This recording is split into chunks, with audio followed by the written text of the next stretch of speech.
2021, and I'm just excited to be here.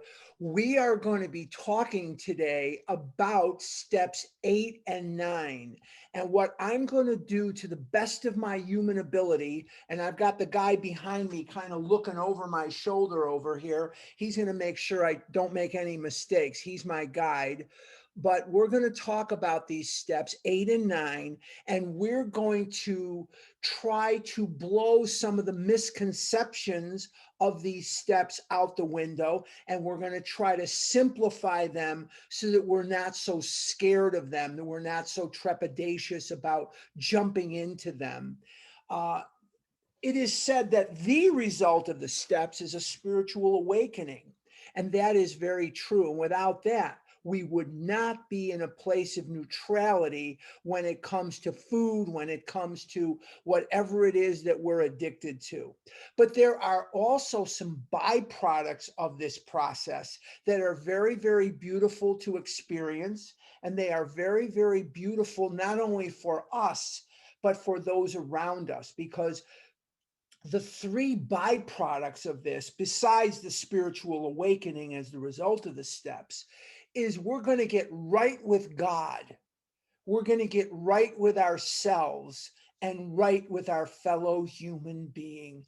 And these two steps that we're going to be talking about today are going to be very, very instrumental in helping us do those things, having a spiritual awakening as the result of the steps, and also getting right with God, getting right with ourselves, and in these two steps, right with our fellow human beings. So we're going to look at these steps and we're going to see how vital they are. You know, Bill Wilson said, we didn't invent anything new, that these are ancient truths. And in pretty much any religion that I have been exposed to, be it Judaism, which is the religion of my childhood, my choice, and my uh, destiny, I guess, Christianity, of the people that I've spoken to, God wants from us to get right with ourselves, right with God, and right with our fellow human beings. So these are things that are very ancient truths, very, very important that we kind of keep that in mind. Okay, with no further ado, because normally I go into more of a review than we are going to go to today, because I really want to crack open these steps. Now, let's go to page 76. 76. And the very, very first thing that I want to remind you of, and we're going to be going into infinitely greater detail on this when we get to step 10, but I want to remind you that without step 10, I would not have the courage, I would not have the fortitude to move forward into these steps. Because if you're anything like me, making amends brings up a lot of fear. It brings up a lot of guilt and shame and remorse because I hurt these people and I don't like to think about that. So, one of the things that we're going to look at is if you are a sponsor, to make sure that yes, we do the steps in order, but we do them together. And it says in step 10 that we vigorously commence this way of living as we cleaned up the past. It doesn't say we commence this way of living after we cleaned up the past. So we're going to look at that word as, and we're going to take it seriously because I can't clean up the past without steps 8 and 9. So I'm going to introduce 10 right away. So if I'm the sponsor, when we're done with that hour after the fifth step, and we go to 6 and 7, those short paragraphs on the top of page 76, I'm going to introduce step 10 because step 10 is vital to the amends process to sort of give me that release valve, if you will. Give me that release valve that is going to be needed as my fear, my guilt, my shame, sometimes my anger is going to start coming up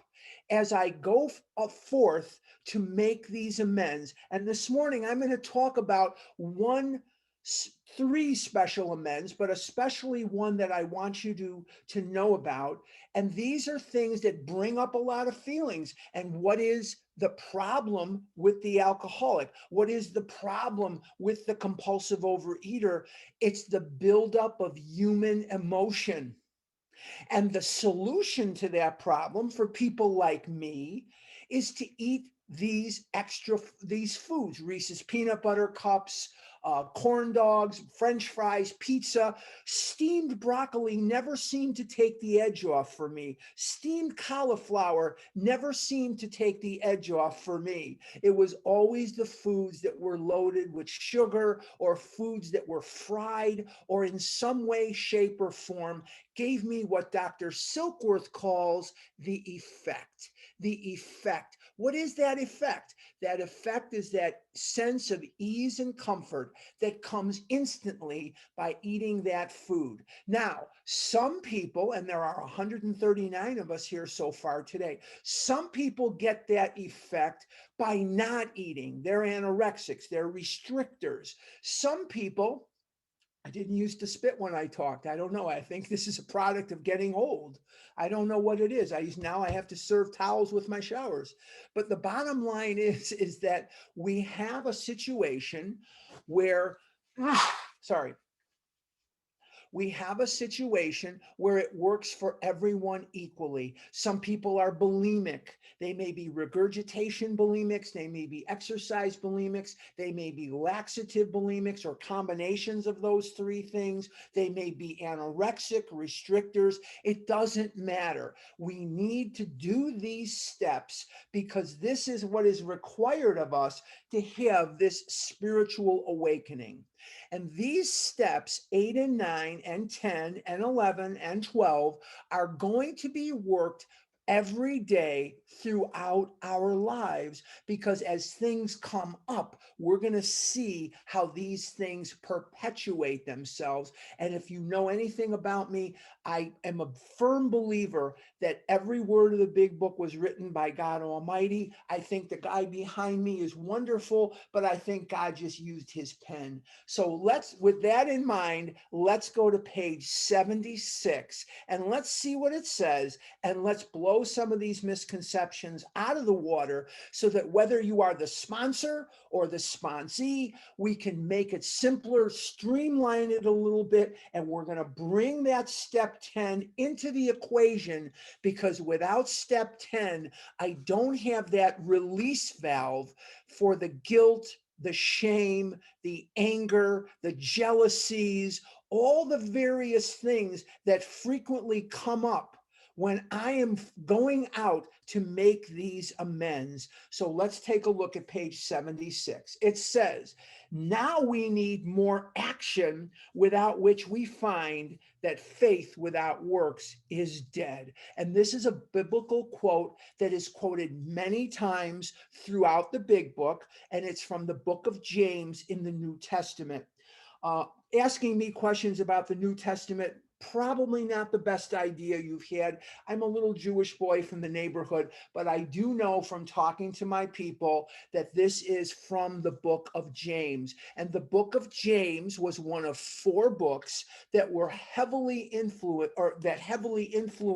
this big book. The 4 books, because I don't like mentioning something and then not explaining it. These are the 4 books that were most important in the framing of the big book. Number 1, the book of James from the New Testament.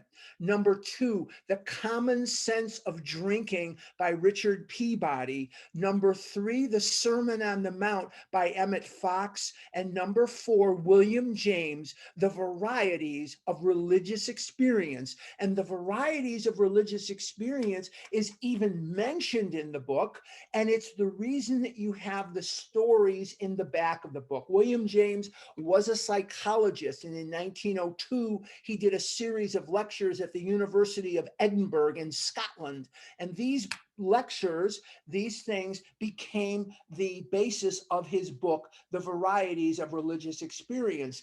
And when Ebby comes to see Bill in December of 1934, underneath his arm was a copy of William James, The Varieties of Religious Experience, and it was a book widely read within the Oxford group movement. He handed his copy to Bill Wilson in the hospital, and the rest is, as they say, history. Okay. Faith without works is dead. So you get a little of everything. I never know where these are going to go, but okay. Hopefully that helped you. Let's look at steps 8 and 9. We have a list of all persons we have harmed and to whom we are willing to make amends.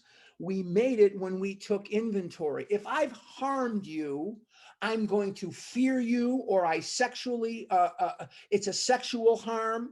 It doesn't mean I had sex with you necessarily. It just means that I harmed you in a sexual sense, or I resent you. Now, when I say I harmed you in a sexual sense, that does not mean I assaulted you or I took liberties with you in any way, shape, or form. But if you want a good review of that, check out the recording on step 4.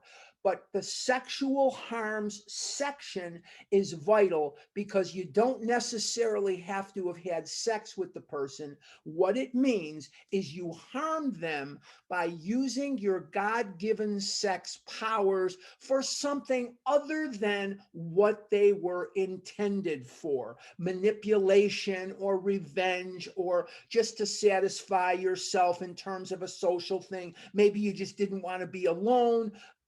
I would recommend going back and listening to that. But sometimes people can get confused, so I do want to give some explanation here.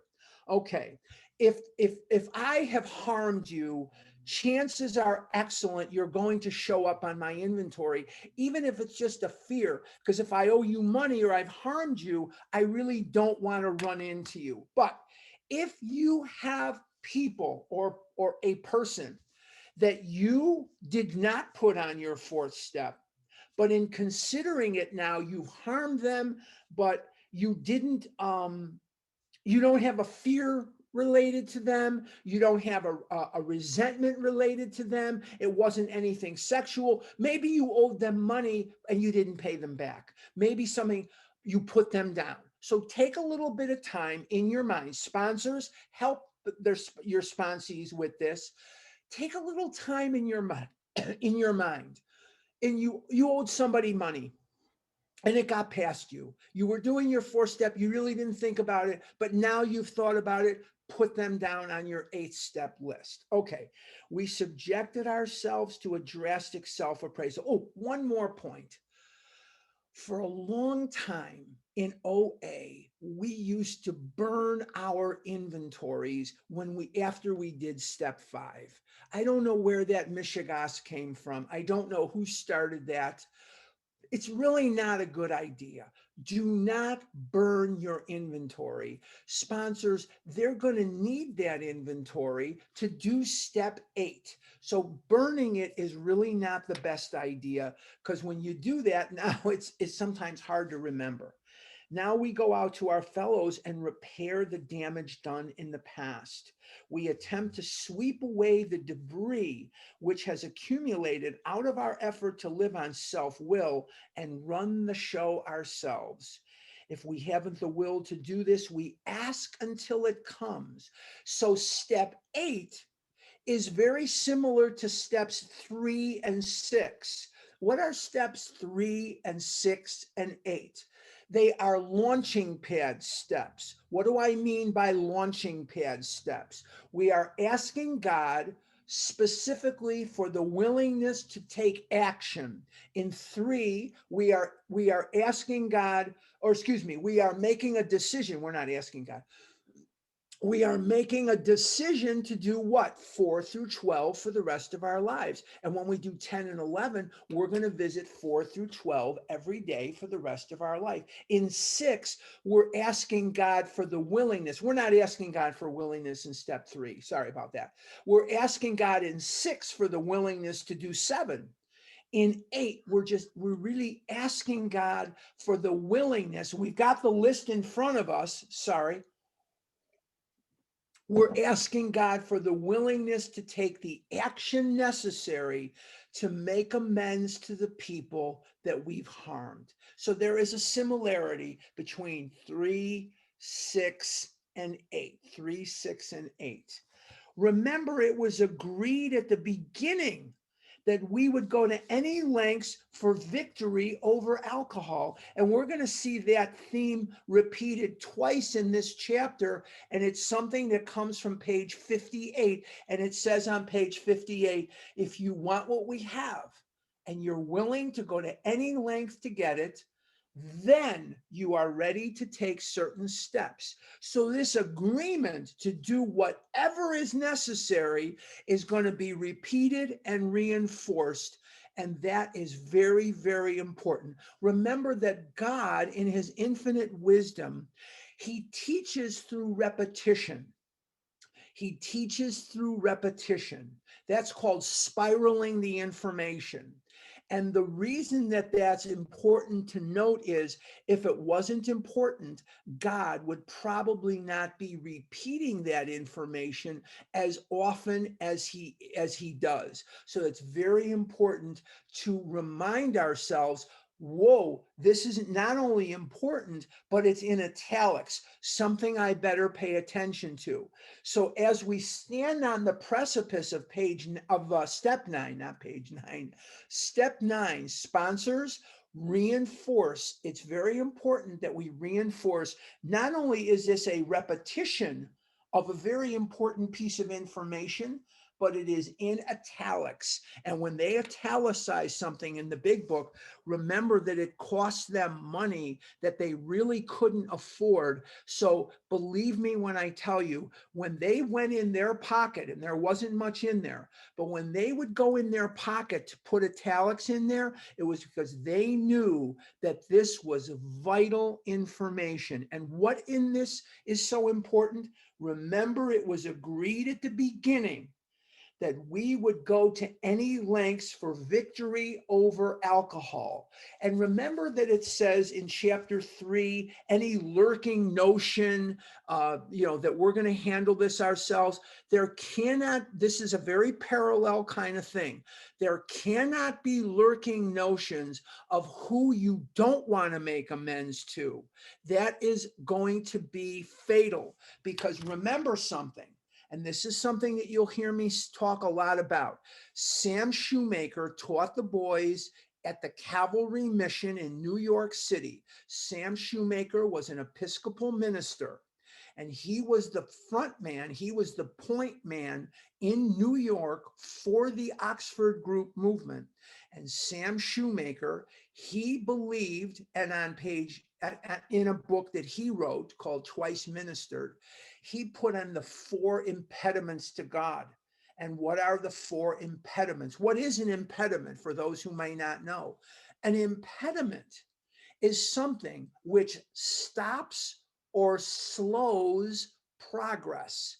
It stops or slows progress. So we don't want to be stopped and we don't want to be slowed down. So let's take a look at the 4 impediments. And this time we're going to concentrate on the last one. First impediment, a resentment that you will not let go of. And we see people going into their step 9 and they still have a seething resentment. And this is something that we need to look at, and we need to be willing to let these resentments go. Sponsors, help your sponsees. If you still have these burning resentments against people, institutions, whatever that may be, you have to take a look at that. And where a resentment serves me is it gives me an opportunity to abdicate responsibility for my life. See, if I have a resentment, say, against Larry. Now, Larry is someone that I have a resentment against because he did such and such. Doesn't matter what he did. I know I was right and he was wrong. If I'm not willing to let go of that resentment, it's going to kill me. It's not going to kill him, because that resentment is keeping me from God. How does it do that? Because it allows me to think in my mind that if Larry hadn't treated me horribly, I wouldn't be in the pickle that I'm in right now. And I can blame him for everything. It's time to hold God's hand and be in the world to play the role that God assigns, not the role that my ego would assign. I must be willing to let go of these resentments. Okay, so if a resentment is impediment number one, what's impediment number two? A secret that you will not tell, step 5. You want to keep to yourself the most horrible, hideous things in your step 4 and not tell anybody. That's going to kill me too, because I'm as sick as my secrets. So step 4, first resentment, is a resentment I will not let go of. Step 5 translates to a secret I will not tell. Steps 6 and 7, a vicarious thrill that I will not stop. What's a vicarious thrill? A vicarious thrill: lying, cheating, stealing, manipulating, gossiping. Those are vicarious thrills that I have to stop. And what is the last resentment? What is the last impediment? I may have forgotten. I can't really think. Oh, yes, now I remember. A restitution that I will not make. Now, amends is AA language. Restitution is Oxford group language. They mean the same thing. To restitute means to replace or mend whole that which has been torn or broken. Restitution is Oxford group language. Amends is AA language. Very important that we know that they are the same thing, the same kind of theme. An amends does not mean we just say, I'm sorry. We don't, when we amend the Constitution, we don't say, I'm sorry to the Constitution. We change it. And each amendment changes the Constitution from what it was to something different now. We are putting in an amend to the Constitution. And that's a good way for me to think of it. So maybe it's a good way for you to think of it. So a restitution that I will not make is a definite impediment to God. And we just don't want things standing between me and you and God. We just don't. We can't afford it, because half measures availed us what? Nothing. Nothing. So we're going to go into this with complete abandon. And yes, we're going to trust God. Step 2. Let's continue and let's see how simple this can be. Probably, I'm at the bottom of 76. Probably there are still some misgivings. So with everything that we've talked about, the book is recognizing that you may still have a little bit of hesitation because you're scared and you're human. As we look over the list of business acquaintances and friends we have hurt, we may feel diffident. Diffident just means timid or shy about going to some of them on a spiritual basis. Let us be reassured, to some people we need not and probably should not emphasize the spiritual feature on our first approach. So let's take out something and let's show it to the light of day. If you feel that you have to make an amends to whomever, I don't know who that is, and you just don't want to mention the God angle or the spiritual angle to that person, maybe you know something about the person that you just don't want to get into this with that person, don't. You don't have to emphasize, you don't have to bring this into the conversation. Okay? So in a word, you don't have to. Top of 77. We might prejudice them. At the moment, we are trying to put our lives in order, but this is not an end in itself. And the next sentence here I have highlighted, I have it underlined, and this is something that is going to be in that cornerstone of our lives, because this is pure Oxford group. It says our real purpose is to fit ourselves to be of maximum service to God and the people about us. Let's stop right there. Okay, I'm going to give you a little bit of history. See the guy behind me speaking to the group in Atlanta? His name is Bill Wilson, and he was the co-founder of a little organization you may have heard of. It's called Alcoholics Anonymous.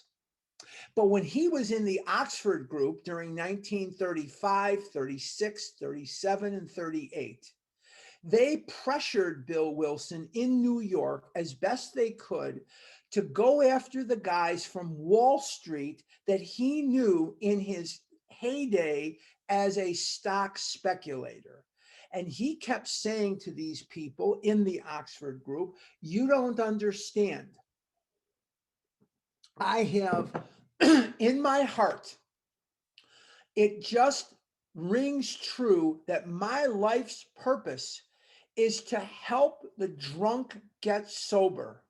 I don't know where, I don't know how, and I don't know why, but every day that I wake up, there's nothing I want to do more than help a drunk to get sober. He felt this. He knew it in his mind and his soul. There's one thing to know something in your mind. I know in my mind that 2 and 2 is 4. That's about the extent of my math skills. 2 and 2 is 4. Beyond that, I don't know what to tell you. I'm as lost as a lamb. But I do know that 2 and 2 is 4. And I know that the planet that we live on is called Earth. And these are things that I know at a cerebral sense in the mind. Here's what I know in my neshama. Here's what I know in my gut. Here's what I know in my heart. I know the pain of this disease. I know that the shackles of addiction are too soft to be felt until they are too hard to break. I know in my mind that we are shattered people and we have been battered by this disease in ways that defy explanation. And that the 170 of us now that are here are survivors of a whirlwind of self-inflicted and others inflicted abuse. The shackles of addiction are too soft to be felt until they are too hard to break. I know that here. I may not know it here, but I know it here. And Bill Wilson knew here in his heart that his life was a life to be spent sobering up the alcoholic, to be the outstretched hand of Alcoholics Anonymous to those who urgently seek it. He said, for this I am responsible. And they tried to shout him down, because the alcoholics in their midst had no money. The alcoholics in their midst smelled of urine and vomit and liquor. And the stockbrokers and the people from Wall Street were who they wanted. And when Bill wrote this line of the big book, he was giving the Italian salute back to the Oxford group that said, I am of maximum service. I'm being maximum by trying to sober up drunks. And he never wavered from that until the day he died on January the 24th, 1971. Up until the time he died, he believed that his lot in life was to sober up the drunk. So this line works at the level of those who know that story, and it works at the level of those who don't. That's how universally impactful this line is. What is my purpose in life? Now on page 45, it says, our real purpose is to it says, the purpose of this book is to help you find a power greater than yourself, which will solve your problem. So that better be the main object of my life, right? As a side purpose, my real purpose is to fit myself to be of maximum service to God and the people about us. Are they conflicting? No, they're congruent. They're together. In finding a way to help others, given that I'm in recovery myself. If I'm not in recovery myself, then I have nothing to give. And over and over and over again, you see people that are doing step 12, they're getting overwhelmed by service, but they're not doing 10 and 11, and they falter and they go away, and we miss them. Sometimes they die.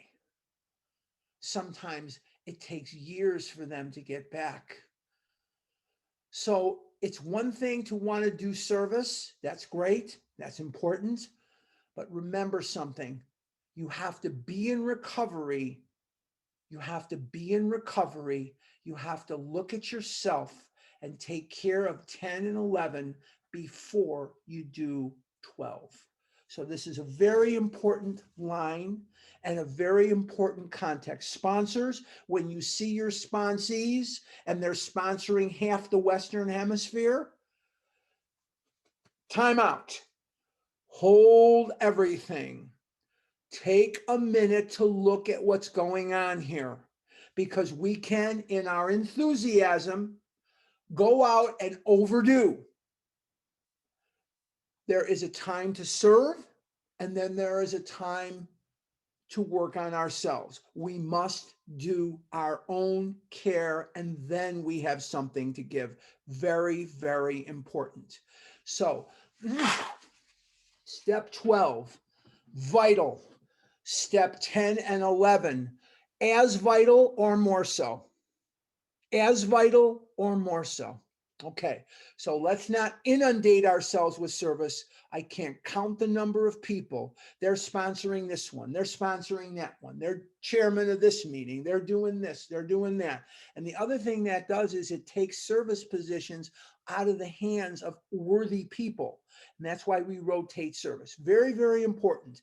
Just like it says in the song, there's a time to mend, and there's a time to do this, and there's a time for everything under God. The time for this and a time for that. Okay, but you get the purpose here. Our real purpose is to fit ourselves to be of maximum service to God and the people about us. This is from an Oxford group term, and it says, see the guy behind me here, Bill Wilson?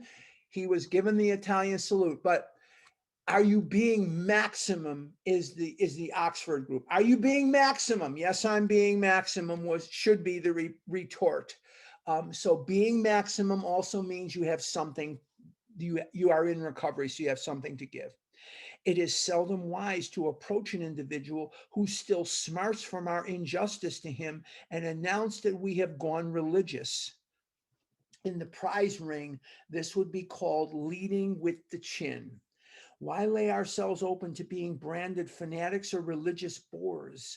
We may kill a future opportunity to carry a beneficial message, but our man is sure to be impressed with a sincere desire to set right the wrong. He is going to be more interested in a demonstration of goodwill than in our talk of spiritual discoveries. In other words, if you owe the person money, you must pay them back. Now, that you may not have the money to pay them back all at one time, but you have to make reasonable payments. If you've wronged this person, if you've harmed this person, you say to that person, I'm sorry I did that. Be specific. Be specific. This is what I did to you. I am sorry I did this to you. How do I make this right? If it's a money situation, most of mine were money. I didn't kiss anybody's girlfriend. Damn it. I didn't kiss anybody's wife. Doggone it. No, I don't really want to kiss anybody's wife. But I don't have a lot of other types of amends in my life. I just don't. But these are the kind of things that we must do. Middle of 77, we don't use this as an excuse for shying away from the subject of God when it will serve any good purpose. We are willing to announce our convictions with tact and common sense. Notice it doesn't say we will announce to this person our convictions with craziness. We're not here to convert anybody. We're not here to sell anybody on this way of life. We are not here to do anything but make amends to this person. And that's what we're going to do. We're going to make amends. If the God thing comes up, say it. If the God thing doesn't come up and you see no good reason why it should, then don't.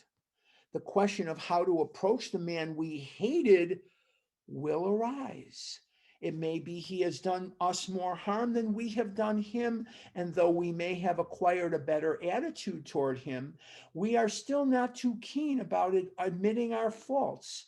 Nevertheless, with a person we dislike, we take the bit in our teeth. It is harder to go to an enemy than to a friend, but we find it much more beneficial to us. We go to him in a helpful and forgiving spirit, confessing our former ill feeling and expressing our regret. In other words, you tell him or her that you've had an ill feeling without accusing them of anything. You tell them you had this ill feeling and express your regret by talking about your character defects, your misgivings, your situation, never ever mentioning anything that they may have done. Because the temptation is going to be because of ego. The temptation is going to be, I'm going to get you, you dirty bastard. I'm going to mention how you did this and you did that. Oh, no. Oh, no. We are not there to cause a ruckus. We are not there to discuss their behavior. We are there to clean off our side of the street.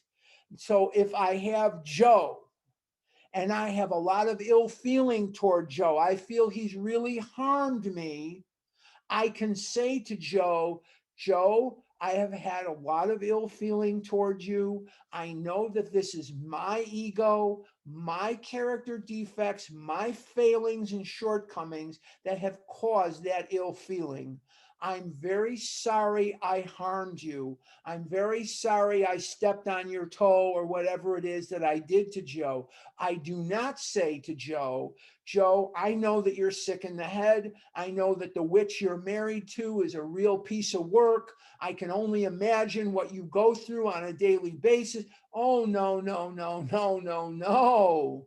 No, no, no. Sponsors, pay attention to what your sponsees feel so you can be of maximum service to them. And again, you're going to hear me say this a lot. For the love of God, do not go in and make any amends until you have spoken to your sponsor. Know what it is you're making an amends for. I see too many people charging out. They've had 5 minutes of abstinence. They wanted a milk duds and they didn't have the milk duds, and now they're ready to charge in and make amends. No, no, no, no, no, no, no. No amends before step 9, and no amends do I make before clearing it with my sponsor. So this is another critical point in life, in the recovery, where I need the guidance of an informed sponsor, because I can go in there and create yet more harm. I stick to my side of the street.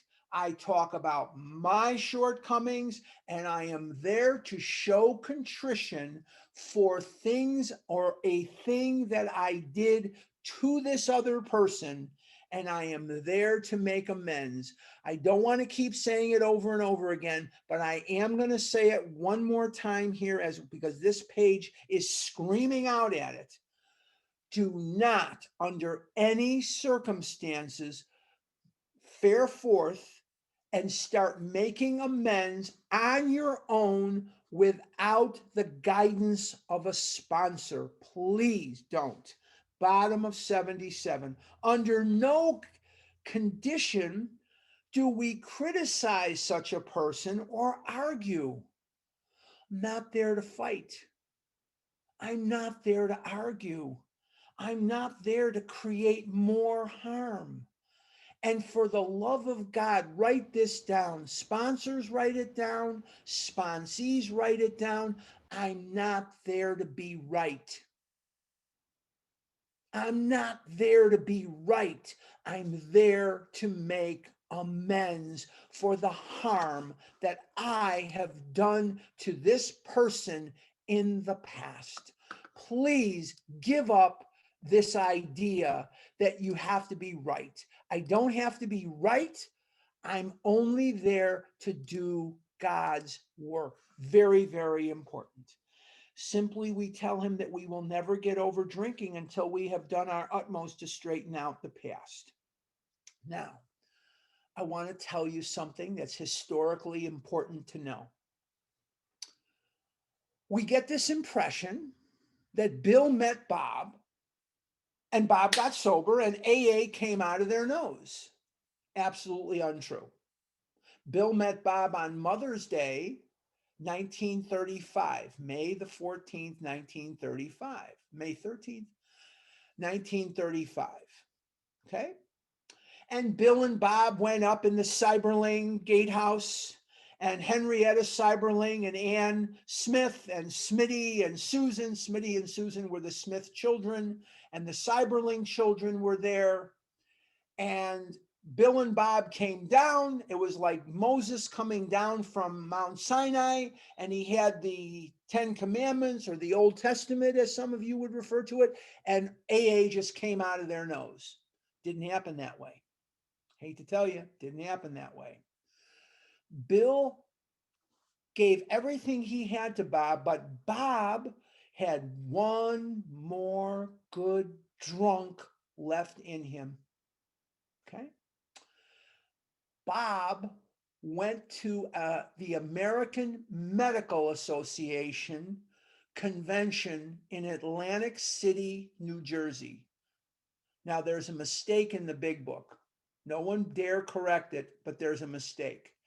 The convention started on the 10th of June. It didn't end on the 10th of June. It started on the 10th of June and went to the 17th.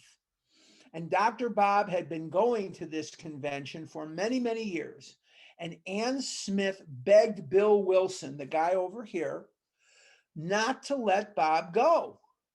Because every year that he went to this convention, he came home drunk. Bill Wilson said to Ann Smith, I will do no such thing. God has either removed Smitty's desire to drink or he has not.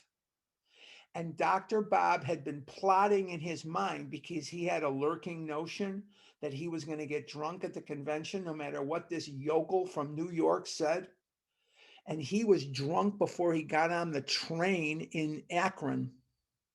He continued getting drunker and drunker by drinking on the train. And when he got to Atlantic City, New Jersey, he continued it. And the thing lasted till the 17th, but that's okay. I'm just giving you a little historical context.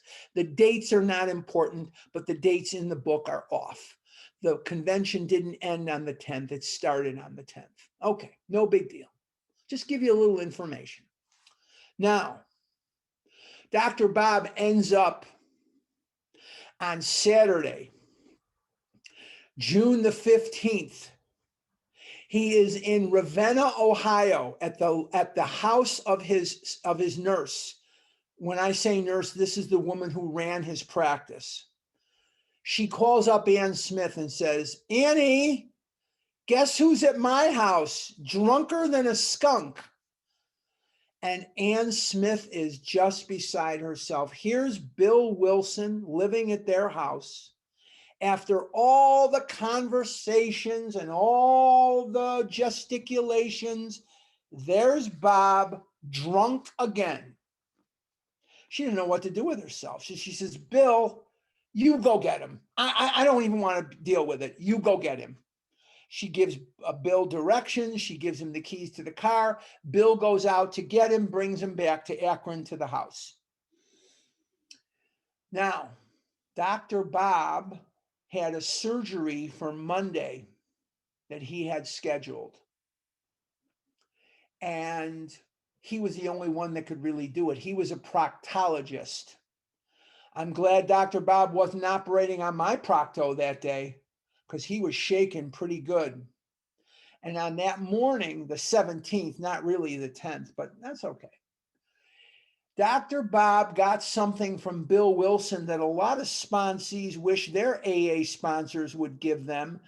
Bill popped open a beer for him and gave him a beer so that his nerves would settle down, so that the shaking would stop and he could do the surgery.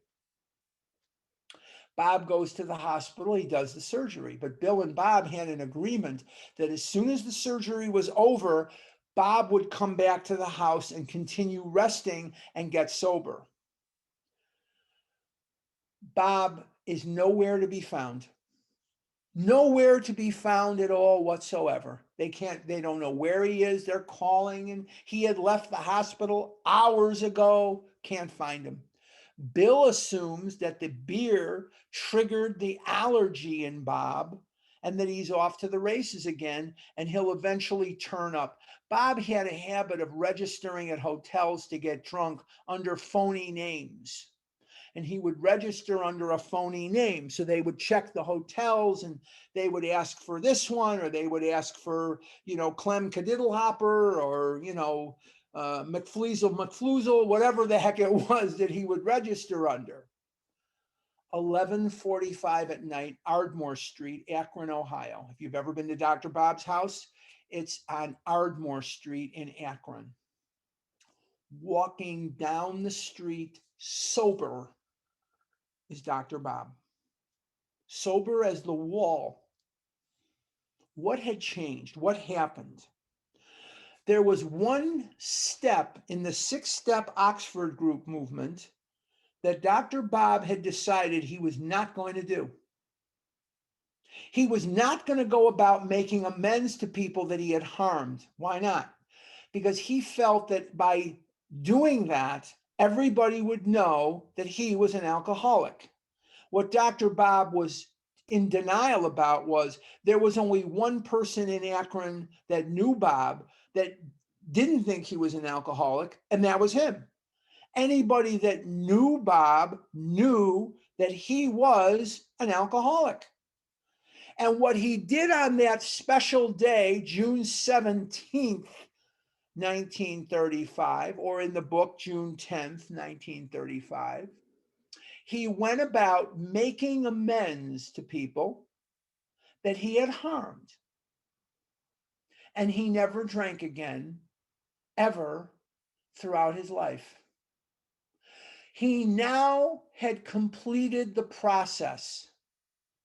And in doing so, he got right with God, right with himself, and right with his fellow human beings.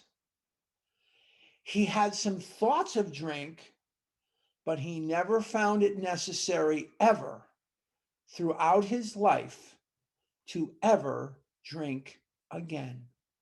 And if it worked for Bob, it'll work for me. And if it worked for me, it'll work for you. So these reservations that we have about this step or any step, usually the ones that people have reservations about are 2, 4, and 9. 2, 4, and 9 are the big ones that people, I'm not going to do the God thing. I may be broke and homeless, but I'm not going to trust God. I may be a bum, but, whatever, So it's usually 2, 4, and 9 that people run away from, right? And that's where we lose them a lot of times too. So the step is simple. The step is simple. We haven't even gotten much into it yet. I'm going to do as much as we can in the next 10 minutes. But I want you to know that this step is so vital, and no story illustrates the vitality of the step, the importance of the step, the vital nature of the step better than Dr. Bob. There's other stories too that could be brought in here, but we have not got the time. We don't have the time. Let's go to the bottom of 77. Dr. Bob never drank again, ever in his life, not one time. We are there, bottom of 77. We are there to sweep off our side of the street, realizing that nothing worthwhile can be accomplished until we do so. Wait a minute, that's an important half sentence here. Nothing worthwhile can be accomplished until we do so. So if you are balking means to hesitate. Sponsors, make note of this. You have the responsibility to tell sponsees that without completely doing this step, not overdoing it or underdoing it, but by doing the step. When I say overdoing it, I mean making amends to people that you've not harmed.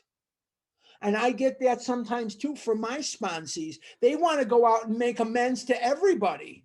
The guy that they passed on the highway, hey, I want to find out who he is and go make amends to him because I passed him on the highway. That's pretty crazy.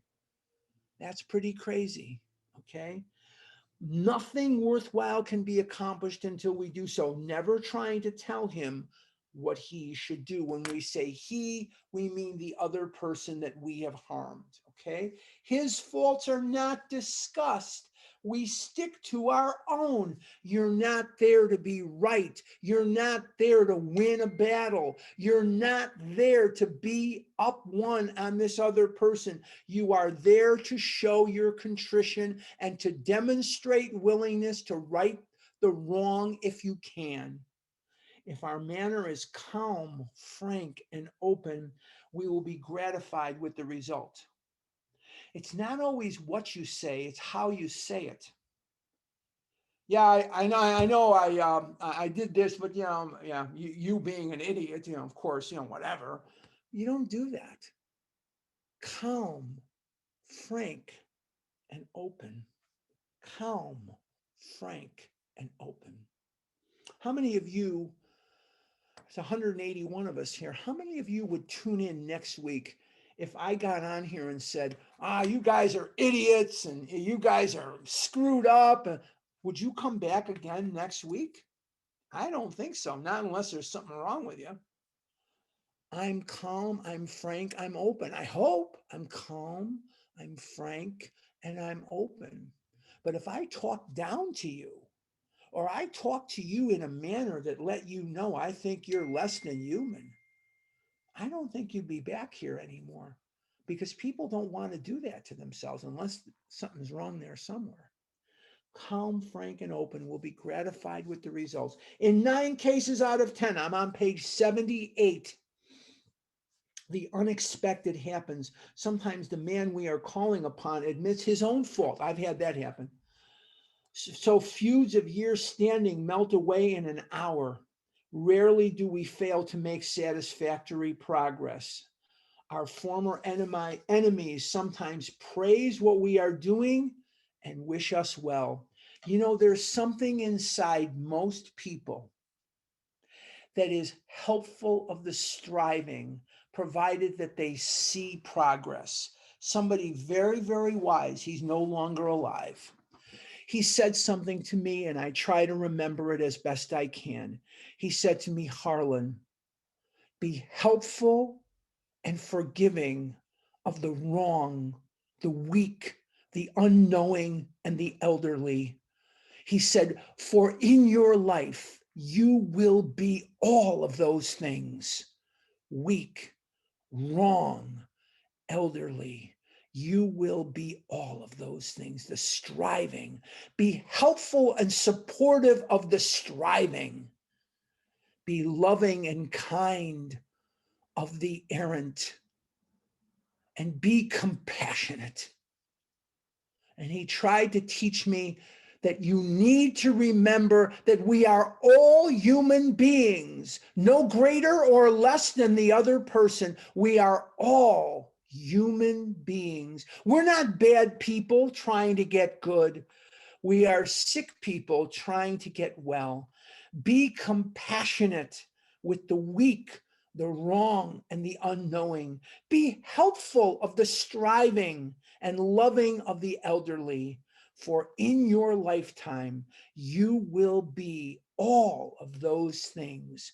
And the man that told me that had seen humanity at its worst, for he had been a survivor of the murder and mayhem in Auschwitz concentration camp. And that's who taught me that many, many years ago. So we are here, and what we're getting in touch with, hopefully, is the fact that we are human beings, and so are the people out there. We are not the only ones that are human. It is all of us, incomplete and damaged human beings. And when we fit together, we're like redwood trees. The redwood tree is the largest organism in the world. No dinosaur, no mammal, no nothing is as big as a redwood tree. And if you've never seen them, get your butt up to Crescent City, California, and see them. It's incredible. And the redwood tree has very shallow roots. And when a wind comes, an isolated redwood tree will generally go over. But the ones that are huddled together, their roots will intertwine, and you can't get them to blow over no matter how strong the wind. They need each other. We need each other. Through the patchwork, through the humanity that we have, we need each other, and we need God. And this step is a vital and crucial step in an understanding through demonstration, not a cerebral understanding. Remember, I talked before about knowing that 2 and 2 is 4. I'm talking about knowing something here in your gut, in your neshama, in your soul, that we are all human beings. Let's continue. Occasionally, they will offer assistance. I had people that offered to help me. It should not matter, however, if someone does throw us out of his office. We have made our demonstration, done our part. It's water over the dam. It's water over the dam. Most alcoholics, this will be the last paragraph, and Karen, we're going to run a little over, Maria and Karen, we're going to run a little over today, but we'll complete 30 minutes of Q&A, I promise you. But I need to cover this paragraph before we... Most alcoholics owe money. We do not dodge our creditors, telling them what we are trying to do. We make no bones about our drinking. They usually know it anyway. It was no secret that I was a compulsive overeater. Trust me, I could walk into any room in the world and you knew I was a young man with a real eating disorder, whether we think so or not. Nor are we afraid of disclosing our alcoholism on the theory it may cause financial harm. We're not afraid of anything. We have God with us. From step 2 on, he's part of our team. He's part of our crew. Approached in this way, the most ruthless creditor will sometimes surprise us. Arranging the best deal we can, we let these people know we are sorry. Let them know that you're sorry. Our drinking has made us slow to pay. We must lose our fear of creditors no matter how far we have to go, for we are liable to drink if we are afraid to face them. Why will you drink? Because you're afraid to face them? Because fear is one of those emotions. And if we let it build up, we're going to eat again in search of relief from that untenable, horrible pain of not eating. Now, I'm going to begin next week with a story about this money. I'm going to tell you the story of the dentist. And next week, we are going to be meeting